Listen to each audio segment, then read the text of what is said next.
आला हजरत इमाम अहले सुन्नत मुजद्दिदीन मिल्लत मेरे आला हजरत से किसी ने पूछा था कि हजरत जी बीबी नात पढ़ सकती है?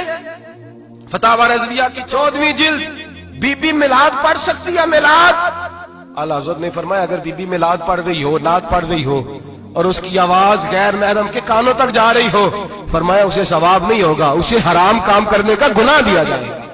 बीबी को मना है, वो नात की आवाज भी औरत का ही नहीं पढ़ता, दीन में तो औरत की आवाज का भी पर्दा है।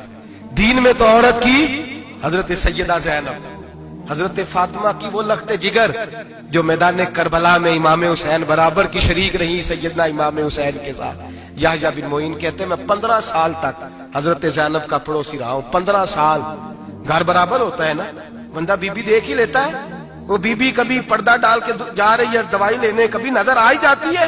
कहते 15 साल में सैयदा फातिमा की बेटी का पड़ोसी रहा हूं, मैंने कभी बुरके में छुपी हुई ज़ैनब भी नहीं देखी, बुरके में छुपी हुई ज़ैनब भी कभी नहीं देखी। हजरत अब्दुल्ला बिन जाफर तैयार जनाबे अलीउल मुर्तजा के भाई थे, उनके बेटे के साथ इनका निकाह हुआ था, बीमार हो गई तो हजरत अब्दुल्ला कहने लगे ज़ैनब चल तुझे हकीम के पास ले जाऊं, तबीब के पास ले जाऊं।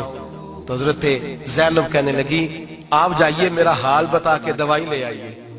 तो हजरत अब्दुल्ला जाफर तैयार कहने लगे शरीयत में गुंजाइश है डॉक्टर के पास जाने, हकीम के पास जाने की गुंजाइश है, तो चलती क्यों नहीं? तो हजरत ज़ैनब कहने लगी शरीयत में गुंजाइश तो है, पर अब्दुल्ला मेरी मजबूरी ये है कि मैं फातिमा की बेटी हूं। शरीयत में गुंजाइश तो है पर मेरी मजबूरी ये है कि मैं हुसैन की बहन हूं।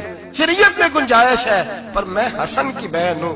शरीयत में बड़ी गुंजाइश है पर लोग मुझे मोहम्मद अरबी की नवासी कहते हैं। गुंजाइश तो है पर मैं नहीं ना निकल सकती, इसलिए कि जितना कोई अपने आप को दीन के करीब जानता है उतना उसके पैरों में शरीयत की जंजीरें ज्यादा होती हैं। तो जनाब सैयदना अब्दुल्ला कहने लगे अगर तू पर्दा कर गई, अगर तू चली गई, तो फरमाने लगे ये तो अल्लाह की मशीयत है, तू दवाई ला दे ताकि मैं खा लूं, और अगर मैं चली गई तो मैं अपनी माँ से जाके कहूंगी कि अम्मा सारी तकलीफें मैंने छाती पे बर्दाश्त की हैं पर मैंने तेरे पर्दे पर आंच नहीं आने दी।